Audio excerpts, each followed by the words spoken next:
In today's episode, I'm joined by Collin Reid of the Substack newsletter Read the Floor, where we'll discuss more trade noise between Kevin Durant and the Spurs, the other trade rumors the Spurs have been linked to, discussing some draft prospects for the 14th pick. Let's go ahead and begin this episode.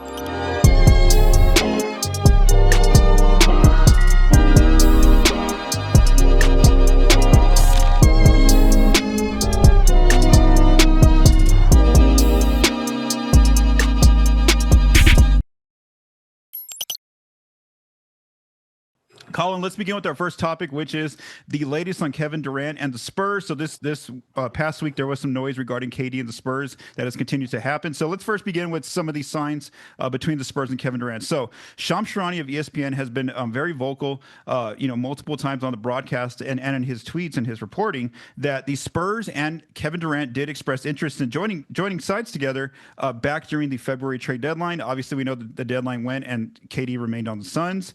But now this past week, earlier this week, longtime Suns radio host John Gambadoro, on Twitter, he goes by Gambo. He's very plugged into the Suns front office, kind of knows a lot about, their trade dealings, their free agent happenings, those kind of things. He said that people close to Kevin Durant said that he's interested in joining the Spurs to play alongside Wemby, De'Aaron Fox, and Stephon Castle. Now, Gambo didn't want to report, who would be included on the Spurs side, but he said just looking at kind of the contracts and the players on the roster, you would see something like maybe Devin Vassell, a good young player for the Suns, Harrison Barnes, a veteran, and also because of the contract purposes, and then plus draft capital to the Suns for KD. And he also said if the Suns are going to get a Durant a deal done, they want to do it pretty quick, at least before the June 25th draft, so they have a say in who they're drafting should they get, a first or second round pick in that kind of a deal. So one of the examples I looked at over on the Spot Up Shot this past week was I wrote about a package that looks like some Devin Vassell and Harrison Barnes plus the 14th pick for KD. So my first question to you, Collin, is kind of what are your first thoughts on this noise about Durant and the Spurs, and then also that first package I just sent to you? Do you think that's enough, or who says no in that situation? Yeah, it's really interesting that the Spurs are linked to names like Kevin Durant and Giannis. That's not something that I think we've been used to in our time covering the Spurs. The biggest name was, LaMarcus Aldridge might want to join the Spurs. So it's crazy to be the center of that universe a little bit. I think, we're probably going to talk about Giannis a little later. I think Giannis is an incredible fit with the Spurs for the reasons of defense, and also just you have so much talent in the room, but he's not as great of a fit on offense. You have like 3 or 4 players on your roster whose best offensive skill is driving to the basket and putting pressure on the rim. And so it's at some point and Wemby's not one of them. So now you're saying there are these players that need the ball in their hands to really create an advantage that's taking the ball out of Wemby's hands. I think they can make it work out just because of the sheer amount of talent. But from an offensive standpoint, Kevin Durant is like the perfect fit for this team. I mean, if you were looking at, you have Fox and you have Wemby, what kind of wing would you want to pair them with? Like Kevin Durant or Cam Johnson, who I'm sure we'll get into at some point as well. Like those are the 2 names that would really form that trio of you kind of have everything you need in this little core of players, and then you just complement around them with different pieces. I keep going back to something similar to what that first package that you were saying.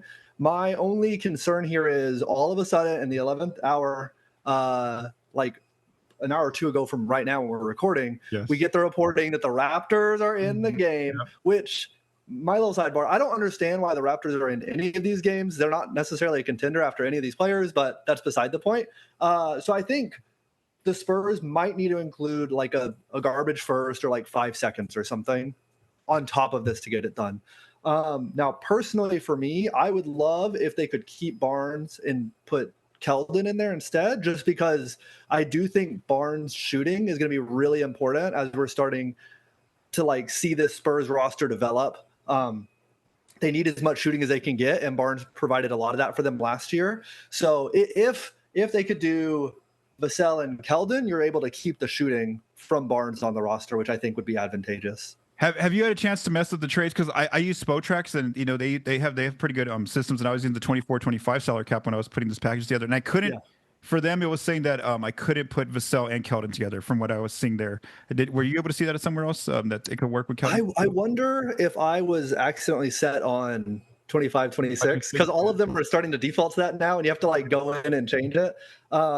Yeah, I thought I was able to get that, but I could see how the salary would up. Yeah, I mean, if it has to be Barnes, it's the shooting aspect for me. I would Losing rather a good obviously. shooter.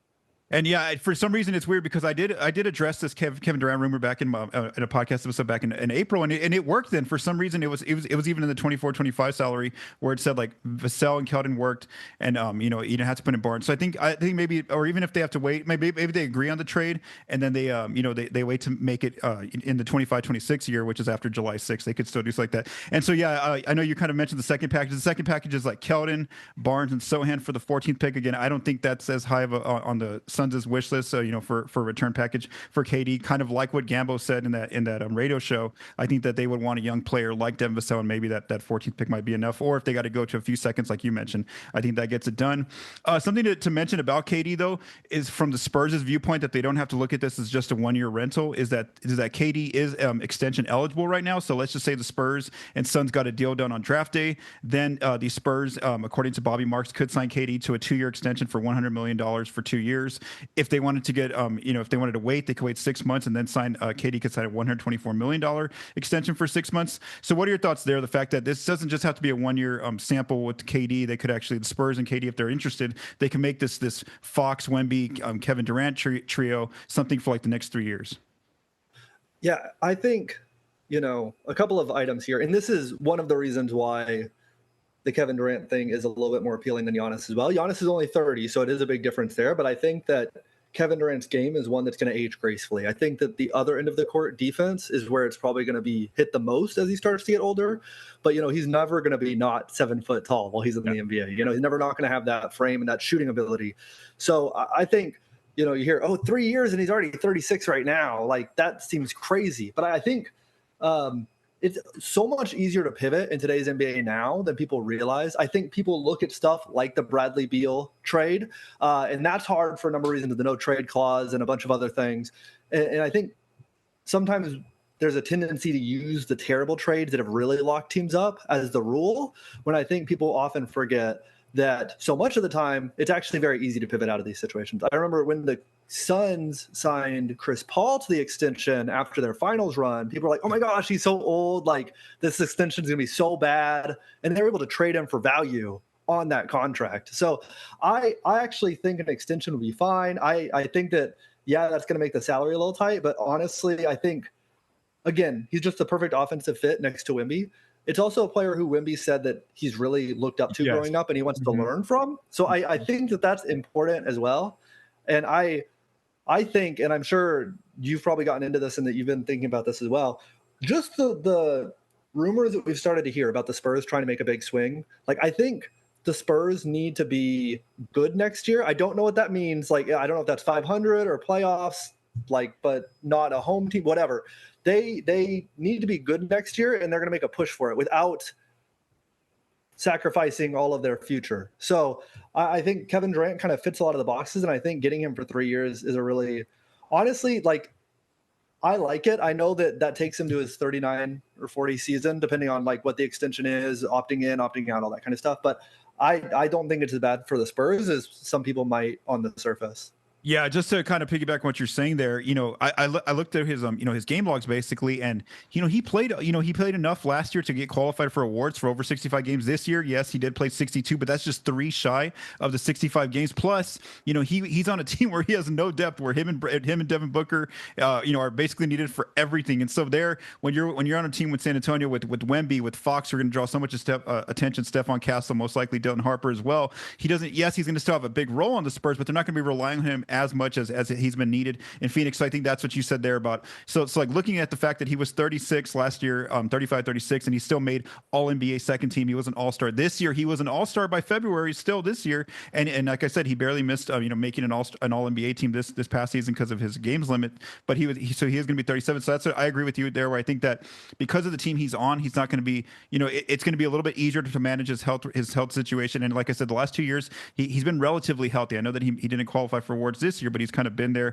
And so just continue lastly with the Kevin Durant situation, or the rumor right now. Let's just say the Spurs did acquire Durant for maybe Vassell the 14th pick in Harrison Barnes, then this is kind of their core lineup. These 10 players. It's a Wemby, KD, De'Aaron Fox, Stephon Castle, Dylan Harper if they draft him second, Keldon Johnson, Jeremy Sohan, Julian Champagnie, and Blake Wesley. So that's like your core 10 players. Plus, you still have the $14.5 million in non-tax middle of exception that can be used to trade for a player or sign a free agent, and they'd have the $5.1 million biannual exception to either trade for a player or sign a free agent. Do you have any comments there about just kind of what the roster kind of looks like if they were to get Durant?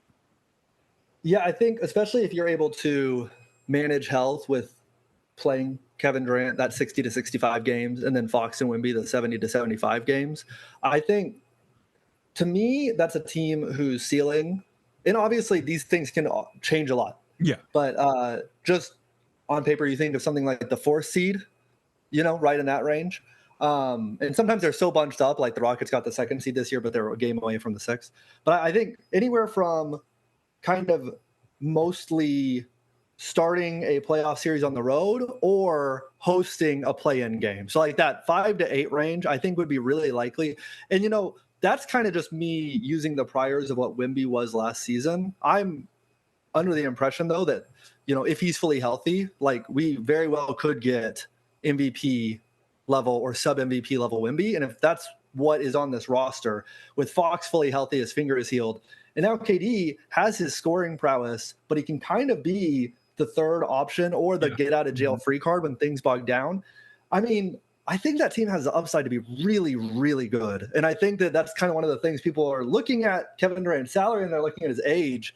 But like when you start to look at kind of how the chemistry can work together, especially if Wemby does take that 3rd-year jump that so many players do, I mean, who knows? Like the Rockets went from 12th last year to 2nd this year, and if the West is kind of as bunched together and as, the top was so strong, but the middle kind of had its warts. I mean, I don't even think that would be all that crazy for the Spurs to make some sort of jump like that. It's a very good team on paper, but it's the biggest thing for that team would be managing health. Because if any one of those 3 guys goes out, then I do think it would really affect their win total. Yeah, no, I definitely agree with you there. The fact that the West is one of those, like outside of OKC, like everybody was right there. Even I think up until like December when the Spurs were still kind of the playing range, they weren't far from like the 6th seed at that time. It was just weird. So again, I think you're right with these players on paper. The roster that you put together. Plus, we don't know what they're going to do with those 2 exceptions. They could go out and get an extra big or another wing. Trade for that player or sign that player. So there's definitely a lot of options there. So now, Collin, let's go and get into our second topic here, and this is all the other players the Spurs are getting linked to. So like you mentioned, the Spurs, they have a lot of draft assets. They also have young players like Stephon Castle, like Devin Vassell, and then plus a lot of players in the NBA want to play with Wemby, a player who you described as a very good player, up and coming here in the NBA. And so because of that, we're seeing the Spurs' name linked to a lot of different players. So let's begin with one of the first players who I've talked about here on the Spotted Pod, and it's Giannis Antetokounmpo. So back on May 18th when I recorded my last episode. At that time, Chris Haynes had reported that Giannis was supposed to go into a meeting with the Milwaukee Bucks that following week. Well, time has passed. Basically, 2 weeks has gone on since that meeting took place, but we've seen really no reporting, whether that meeting even took place or what was the outcome of that meeting, because, there's been no reporting that Giannis has yet to demand a trade. There's also been, no reporting of, the Bucks calling teams, things like that. So all is basically still quiet on the Giannis end. We're still kind of waiting to see what's going to happen here. Except that the rumors are starting to take place that maybe like the Knicks or Toronto Raptors want to get involved in trying to get Giannis. I know that was one of the ones that came out today was the Knicks that, they might look at, they're asking Dallas whether or not they can interview Jason Kidd for their head coaching position. And then of course, we know Kidd did, coach Giannis in Milwaukee.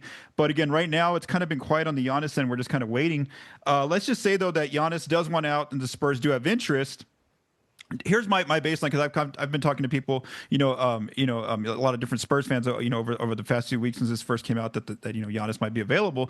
Do you agree with me that if Giannis were available, I think the Spurs do have to give up both the 2nd pick and Stephon Castle in any kind of trade? Do you agree with that, or is that too much? What do you think? I've kind of been under the assumption that it'd be the 2nd pick without Castle and then a whole bunch of other stuff, but I could see a world where they're saying we're not going to pull the trigger unless Castle's in the deal. So I would not be surprised if that was the case. I've been building ideas and trying to discuss it like you have. I've been trying to use the second as a baseline for like this is the asset, and we're going to kind of throw in as much stuff around it as we can without Castle. But I'm sure the Bucks are going to do their darndest to get that in there if it really does come to that. Yeah, and especially the fact that they're going to generate a lot of trader interest whenever if that happens that Giannis does want out, because like we said, we already have the Knicks there, we already have the Raptors name getting linked there, the Rockets of course might be linked there, the Nets as well. So I think you might be right there that maybe I haven't taken that approach in terms of my mindset of the Giannis situation. Maybe not including Castle just yet, just using the second pick and seeing asking those teams well, can you beat just even the second pick alone and see where they're at. I think I agree with you there, because initially my thought was Giannis is a top 3 player right now in terms of being in the MVP race. He finished 3rd in that voting. Obviously we know the Bucks aren't really going anywhere right now, but he's still basically carried that team. And so I thought that since you're getting a player, I know he's 30 already, there, I thought that you would have to give a Castle and the second pick for him. But that's interesting that you think that it might just take the second pick right now, unless that becomes like the deal breaker, is Castle being included or not. So yeah, that was basically there. I'm not going to go through some of the trade packages because those were mainly built, with Castle included. So just kind of give me your thoughts just as this Giannis rumor has gone on. What are your thoughts? I know you kind of talked about how maybe offensively he's not the best fit for the Spurs. Yeah. Defensively, I think I've spoken as well about how him and Wemby would be monsters on the defensive end. It would be scary. Yeah. Inside and out. But yeah, just kind of give me your thoughts about like I think you kind of really have. You've already said you'd prefer kind of right now to maybe get KD if that was just because you're not giving up as much and it's still pretty safe route. What do you just kind of give me your thoughts on the Giannis? Yeah, I do think so. For what I was saying earlier, even though there are some questions on the offensive end, and if you're trading Castle, that actually, interestingly, so one of your packages has Keldon and Castle in it, and those are 2 of the players that I was talking about whose offense really comes from drives. Yes. Now all of a sudden it's just Fox and Giannis, and that changes that a lot. And even though the offense, it's not entirely clear what that would look like if you have Giannis surrounded by a whole bunch of minus shooters, I think it's one of those things that at the end of the day we can overthink it. I think the talent just takes you so far. Like the talent alone, something that it's going to be amazing. It might be amazing because the defense is impossible to score on and the offense is 10 in the NBA. Like that would be enough. So I still think I'm still really high on the idea of the Spurs getting Giannis. And again, I'm kind of going back to the same thing that you were in terms of, or that I had talked about in the last segment about age, where so many people are concerned because he's 30 years old. So I went back and I looked at when Magic Johnson joined the Lakers and how old Kareem was when they finally won a title. Together. I mean, he had won a title before, but won one with the Lakers. So Kareem was 33 when he won his first title with the Lakers, and he won 4 total with the Lakers. In modern medicine, obviously, his longevity for the time was completely unfounded. Like no one had done that kind of thing before. But sports medicine has come so far. We have LeBron James being a top 20 player or better at the age of 40. Like I'm not necessarily super concerned. Other than the fact that so much of his game is predicated on athleticism. But again, I mean, LeBron is still like an athletic freak of nature and he's 40 years old. So I'm actually pretty high on either of these trades. I do think the Kevin Durant trade leaves you in a place where you are more whole from your roster and you're having to make up less of the pieces. And then also the shooting element is there. But I think, I mean, if you have Giannis and Wemby, I think that people like free agents and other players are going to be falling over themselves to get to your team. So I don't think that's going to be a huge deal. One of the things I didn't think of with the Castle part until you mentioned it was because the whole reason why I thought of the number 2 pick being like the main thing is I feel like everything I've read and heard and seen about Dylan Harper is if you're going to tear your franchise down to the studs, like Dylan Harper seems to be a pretty good player to like have the first piece of this rebuild. And so part of me is wondering, what if it became a 3-teamer and Castle went to someplace like the Magic who needs more guard help, and then all of a sudden maybe the Magic are sending things to the Bucks, and that makes it a little bit easier for the Spurs to get there.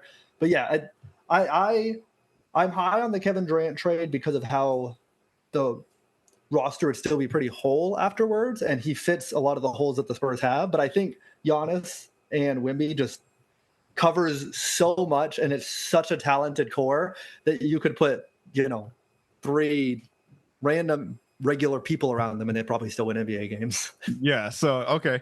Yeah, I think that's, and again, I think that's where it comes down to for the Spurs. Like, do you take like if those players are available, Kevin Durant wants to go to Spurs, or Giannis says he wants out of Milwaukee, and the Spurs might be one of the teams with interest in him. Do you take that approach of like not having to give so much, for KD? I know he's an older player, whereas you can get a guy like Giannis who's a top 3 MVP player, but again, it might take, like I said, could take both either the second pick, or it could take both the second pick and Castle plus other players as well. So again, I think that those are just the conversations to kind of look at. And like I said, I'm interested why I'm interested to know why there was no reporting. Did they actually have the meeting, the Bucks and Giannis? What's going on? I do wonder too if maybe he's thinking about just staying in Milwaukee because he's seeing how much the Eastern Conference is kind of like opened up with Jason Tatum probably out all of next year. I know the Dame's still out as well though. So again, the Giannis conversation will continue to get interesting. And like we said, there's been more reporting that more teams are getting involved here. The Knicks, the Raptors. So the price will go up for if Giannis wants out. The trade packages. That's where who is it? Milwaukee can be a little bit smarter than Dallas and actually say, hey, Giannis is available. What's your best stuff? And instead of like the Mavericks who just did the Luka deal in silence, and so nobody got to get involved there. So anyway, what I do think the other part about that too is I still think that him staying in Milwaukee is probably, out of all of the options, like it traded to the Rockets or the Spurs, whatever. If you take all of the individual possible outcomes, I think staying in Milwaukee is still the most likely one. But I will say, the longer it goes on without like a definitive Giannis wants to stay in Milwaukee, the shakier that becomes, because it's easier to not do anything than it is to do something. So obviously he's really considering the idea of what would it look like if I moved on, because it's taken this long. I think if he had already come to the conclusion that he wants to stay, we would have heard that reporting. And I think that staying is obviously probably very high on his list right now, but it is just the longer it takes, the more I'm starting to think, okay, this might actually happen, just because it'd be easier to just say, oh, I'm staying, and it would all be over at that point. Okay. Yeah. No, like I said, and we'll definitely probably get that answer close to the draft because, like I said, if the Bucks do move him, they want to know who they're getting in with that pick, whatever picks they get, for him in any kind of deal. All right. Let's move on to some other players who kind of been in the trade rumor rumbling. So this one's an interesting one. So I saw, I think it was on Monday, Trey Murphy III. There was a bunch of like everybody was talking on X on Twitter about Trey Murphy trades from the Pelicans, and so I was like, where are people getting this from? Like, did he say he wants out? No, I haven't seen no reporting that he wants out. Are the Pelicans looking to shop him? No, there hasn't been any reporting there. So it turns out that it's coming from some gambling sites, basically, or just like saying, a player under contract, where's his most likely team? Well, hey, the Spurs were mentioned in there from that gambling site. So according to Bovada on May 31st, they had some odds about where Trey Murphy could end up next season. So Denver was the favorite at plus 500. So, of course, a lot of Nuggets fans were super excited and putting trade packages together for Murphy. But then the Spurs also were right behind them. The Spurs and Indiana Pacers were basically tied for second, most likely to land Murphy, according to these odds, at plus 700. And so, like I said, there's actually no reporting that the Pels are looking to move Murphy, or that Murphy wants out of New Orleans. But, he is just a very interesting player. I really like him as a player. If he was available for trade, I think the Spurs should definitely look at him. So let's just talk about him right now. One thing to note about his contract, according to Spotrac, is that since he signed his extension last season, he can't be traded until after July 1st, 2025, which means that a trade deal cannot be completed until after the July 6th moratorium. So really, just looking at Murphy, his contract is basically very similar to Devin Vassell's. They're kind of right there in that like $25 to $30 million range for the next 4 seasons. So the easiest deal would just be Vassell for Murphy. So then the question becomes, how many draft picks do the Pelicans want for Murphy? And so considering Murphy's on a good 4-year extension, I would at least start with the baseline of like 2 to 3 first-round picks for him. I know he's not like an all-star or anything like that, but we saw also Mikal Bridges get traded for 5 first-round picks and a pick swap to the Knicks, also. So just kind of give me your thoughts on Trey Murphy if he were to become available, because like I said, he's not actually available right now from what I've seen. Yeah, again, a wing who can score and can shoot the leather off the ball. And like, obviously that's that's just the perfect kind of thing in San Antonio right now. Anyway, like that's the perfect archetype of a player that the San Antonio Spurs need as they're continuing to build around Fox and Wemby. But I had not thought of the thing that they couldn't trade him before July 1st, which really changes the game, because that means that you can't include this year's picks in any sort of deal. Oh, yeah. Mm-hmm. And if that's the case, like the Hawks are kind of ascending. Like Dyson Daniels and Jalen Johnson are like only getting better, and like those picks might not be as good as we once thought they would be. And the Spurs, if you trade Trey Murphy to the Spurs, Fox, Wemby, and Trey Murphy is a pretty good team. So after July 1st, what draft assets do the Spurs have that are really powerful from the perspective of the Pelicans? Like a lot of these deals, you would probably want to get them done around the draft or earlier for the Spurs if draft capital is the biggest thing going out, because the 2nd and the 14th pick are probably the most powerful draft assets the Spurs are going to have for a long, long time.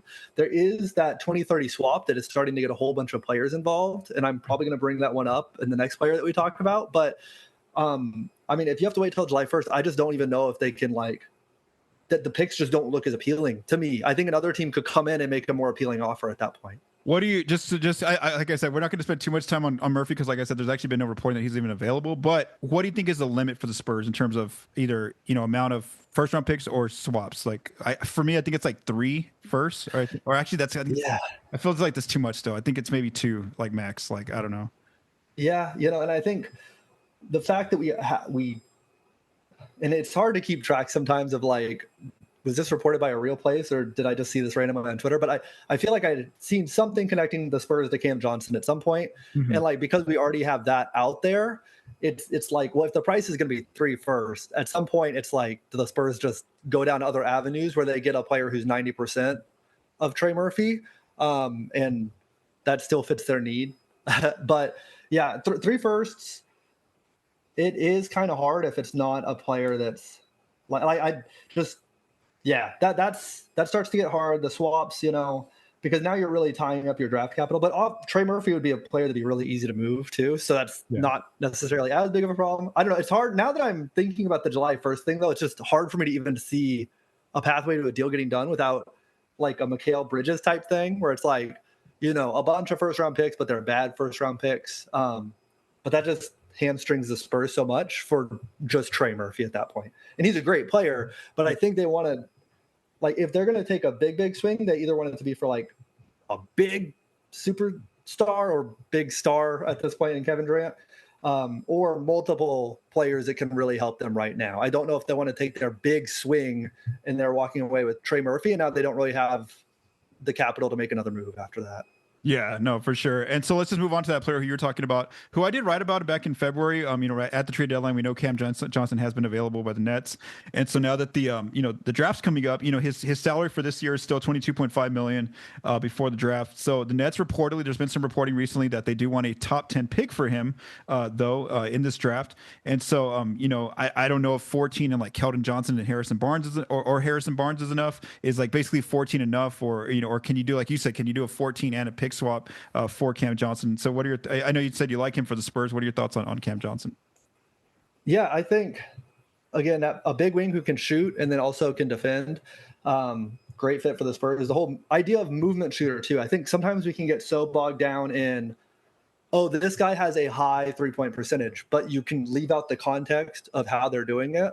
And Cam Johnson is one of those movement shooters. He's going to fly around screens. And I think there are certain players on the Spurs roster, like Sohan, where you're saying, okay, your direct contribution on offense maybe isn't necessarily you're putting the ball in the basket, but it's like setting really savvy off-ball screens to get Cam Johnson open. I do think his value on offense would grow in that place if he's on the roster after all of these trades. One of the things I floated was using a lot of the draft assets that the Spurs have. And based on what we've talked about, it's actually even less than I would necessarily think. And like trying to get KD and Cam Johnson, because now all of a sudden those are your 2 forwards. And that looks pretty insane to me. But how you had mentioned, like, necessarily what would the Nets want? I think if the 14th pick plus filler is not enough, why not just include them in the 2030 swap? Because that already has like 3 teams in it. So it's like, okay, they get the 14th pick this year, and then they get the best of there's the Spurs, the Mavs, the Timberwolves pick, and the Spurs get the second best, and then the Mavs get the third best, and the Wolves get the fourth. And at that point, like, pick swaps are not nearly as valuable as first round picks, but you're getting so many teams in there now that you feel like there's probably some value to be had there. And I think for the Spurs, the upshot on that is, the Nets aren't very good right now, and we don't necessarily see a pathway for them to get there. So if they're still the worst of those 4 teams by 2030. The Spurs, including them in this pick swap, doesn't actually lose them anything. It's the same thing that the Spurs would be anyway. So, yeah, part of me thinks that pick swap, because it's getting so many teams in it, might be for any one of these trades. If the 14th isn't enough for teams, that might be just enough to put it over the top. Or like we've seen the whole thing of like including 5 second-round picks in deals a lot lately, and the Spurs have 1 million second-round picks. Yeah. So, yeah, if the 14th is not enough, they do have some interesting things to sweeten the deal. It's just they're more of like sweeteners, which is why the Trey Murphy thing was hard for me to get to. Like if you build around the 14th in Devin Vassell or whatever, and then you can sweeten it to get it there, I actually think that might start getting closer for Cam Johnson. And if that's the case, honestly, I feel like the Nets could have gotten more for Cam Johnson at the trade deadline, but that is maybe not our concern. Yeah. So, okay. And then, there's also, it's not reporting. It's just been like kind of conversations thrown out there about, we've been seeing that the Celtics are most likely going to be moving off from some players, especially with losing Tatum for a year due to injury. And so, I think it was Chris Mannix was on somebody's podcast, and I think it was Kevin O'Connor's. He mentioned the idea of like if the Celtics are looking to move players, and let's just say they looked at moving Jaylen Brown, then the Spurs should be a team that should be interested. But again, there's an actual reporting that the Spurs are looking to acquire Brown, or that the Celtics are looking to move him right now. But again, I think what you just said earlier was that the fact that the Spurs have so much assets and that players want to come with Wemby, I think that they're always just going to be linked to anyone whose name becomes available. Did you kind of just want to speak about that?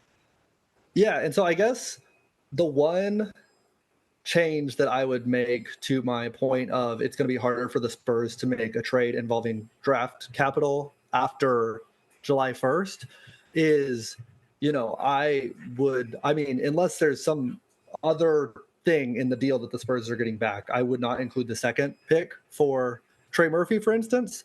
But a trade can happen after the start of the new league year if Harper is going to be the centerpiece of it. Then you just wait the 30 days after he's signed or whatnot. Maybe if you know something's coming, you wait to sign. There's a lot of ways around that if Harper is going to be the one included. But if he's not, then that's when it starts to get a little bit harder to include stuff. I don't know.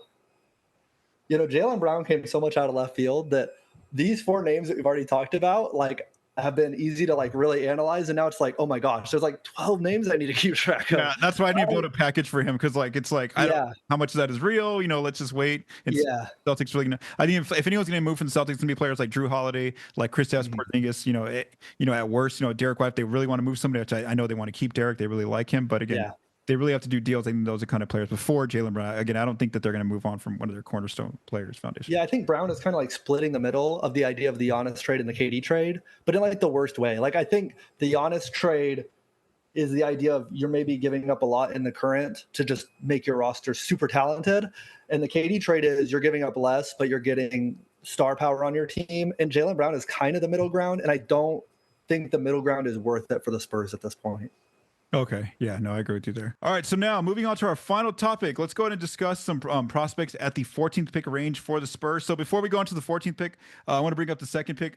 Collin, do you agree that if the Spurs do decide to keep the second pick, that they should go ahead and draft Dylan Harper with that pick? Yes. I'm not a draft head and I don't know too much about college basketball, but when this time of year comes up, there's a big list of people I trust, and the overwhelming consensus. I mean, I think every single person that I ever use for these types of resources are saying he is number 2 in a tier of his own. Like tier 1 is Cooper Flagg, and then tier 2 is Dylan Harper, and then tier 3 are the other top 10 picks or whatever, top 5, whatever. So to me, it's I heard at one point someone describe it as fit is okay if you have the players within a tier, but if they're different tiers, you should just go best player available because of the talent level. And to me, I think the upside of Harper is just like you figure it out. This is the first year he'd be there. Like you don't not draft someone because you have a log jam this year, and then 5 years down the road, it's like, oh, well, this all NBA guy we could have had, and the Spurs could have had this player, and now they don't have a good point guard or something like that. So for me, you would rather have the talent in the door. It's kind of like the honest thing, where it's like I don't know exactly how their offense would fit together, but talent works out at some level. If you just lots of talent will produce wins no matter how they fit. I remember people were saying the same thing about James Harden and Chris Paul, and their first season together, they almost took down the Kevin Durant Warriors. So I think you just bring in the best player available. I think that's Dylan Harper. I think if Dylan Harper hits, like he has the chance to be like that All NBA point guard next to Wemby, and like the only thing I would give that up for is Giannis because that's a surefire thing right now. That's like a bird in the hand versus two in the bush. But outside of that, the idea of having a player with all NBA upside, I just don't think you pass on that no matter what your guard room looks like right now.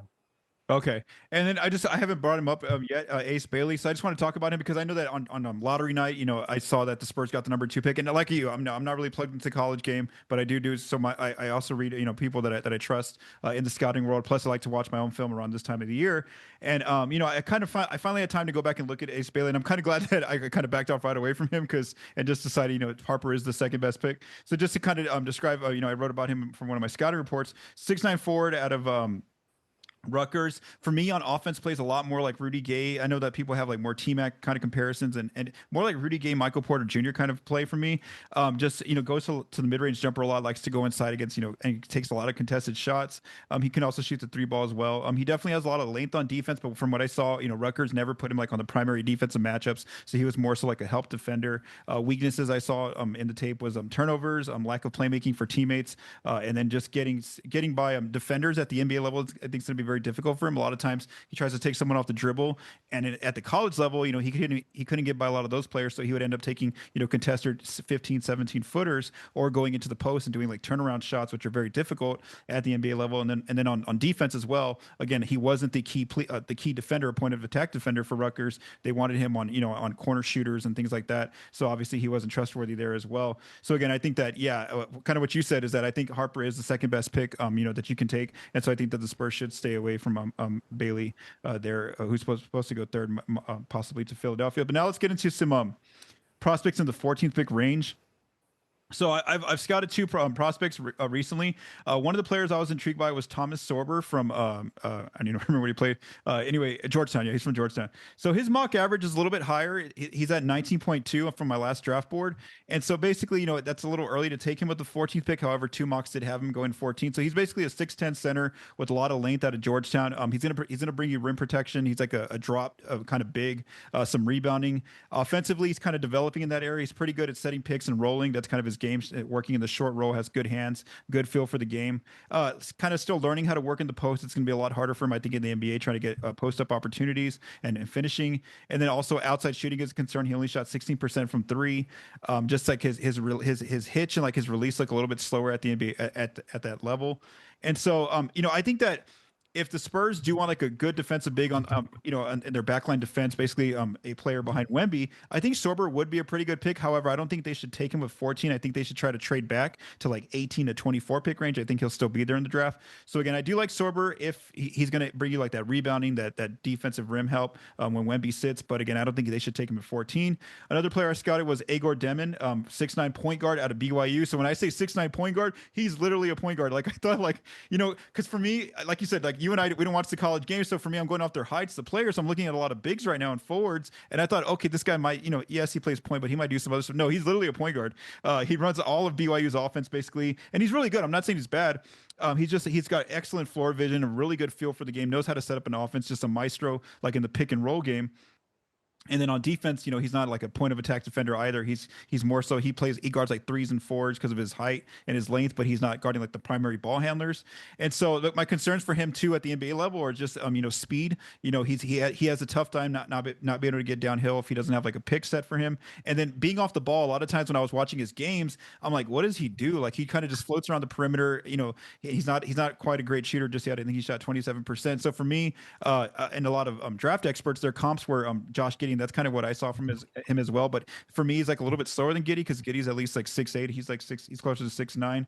And then so again, I don't think that the Spurs should take him either with the 14th pick if they if they're looking at him, just because they already have Fox, they already have Castle, they have Harper as lead ball handlers. And my issue for him is, what's he going to do off the ball? And then I've done a little bit of scouting on Noah Essingue, 6'9" forward from Ratio Farm Ohm, overseas.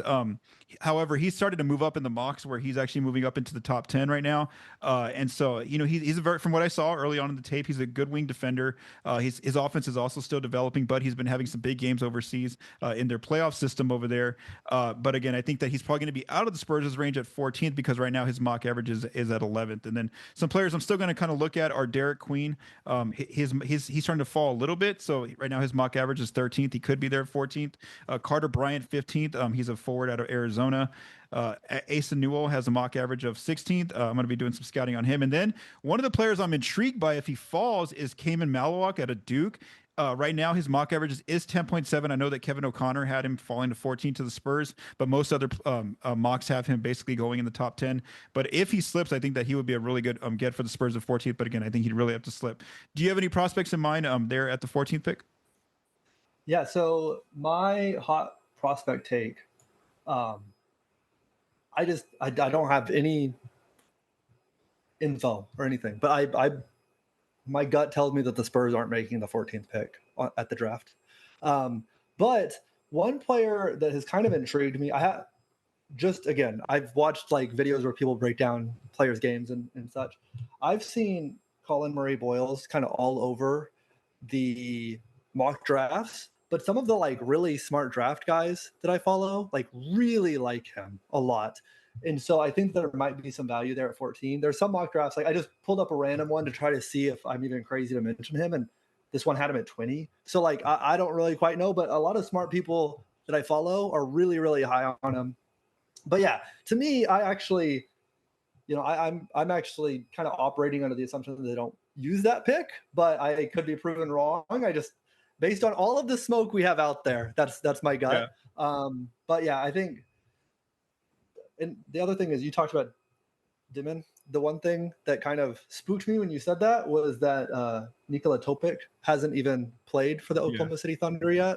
Mm-hmm. So that's kind of scary to me. But outside of that, yeah, I think the good thing about 14 is that it makes it hard to scout, like you are trying to dig into, is there's kind of a separation at that point, whereas people's evaluation starts spreading wildly. So there's like a whole bunch of different players that could be there at 14.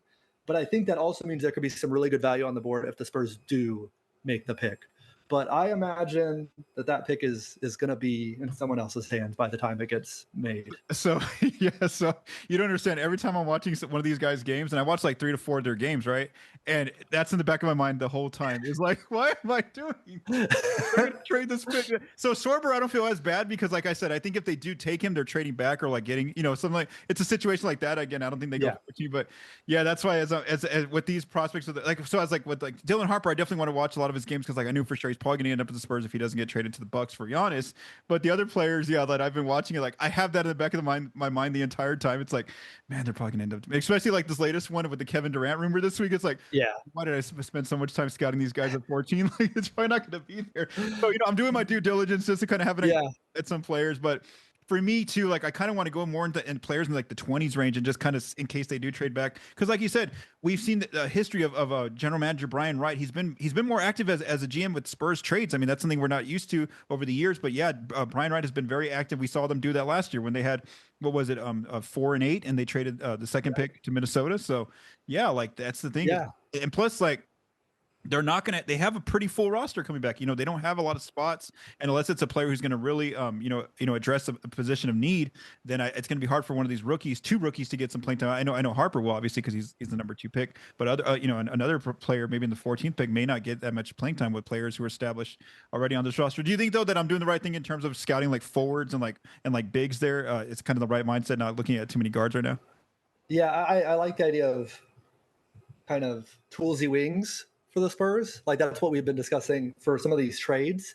And then, bigs who either have, I'm always intrigued by the idea of bigs who have like 1 or 2 really elite skills. Like, okay, they're great rim protecting and they're great at rim running, or they can space the floor and they have one other skill. Because, Wemby covers so much ground that if you have a backup that has like 2 or 3 very well-defined strengths, it's easier to build around that. But no, I totally agree. I don't think there's necessarily room for another guard, especially if they do keep the number 2 pick. But I think, kind of going off of what you were saying there about the Spurs, are they going to keep the 14 pick or not, and who could it be? Another thought that I just had that came into my mind was the Spurs. It seems like, okay, this is only year 3 of Wemby. It's 2 years until his supermax, which probably extension, kicks in.